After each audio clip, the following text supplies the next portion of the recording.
आपल्या शहरातील प्रत्येक घडामोडी लेटेस्ट अपडेट पाहण्यासाठी आपल्या पब्लिक मीडिया चॅनलला लाईक, शेअर, सबस्क्राईब आणि फॉलो करायला विसरू नका।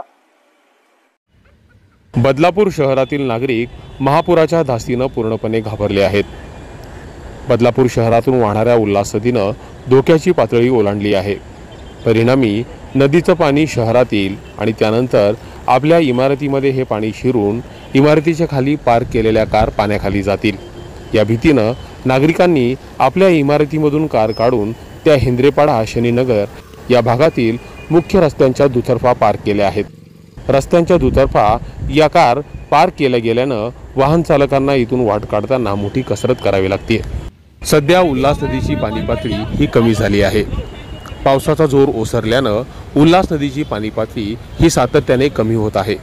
त्यामुळे नागरिकांनी घाबरण्याचं काहीही कारण नाही। Public media, Badlapur.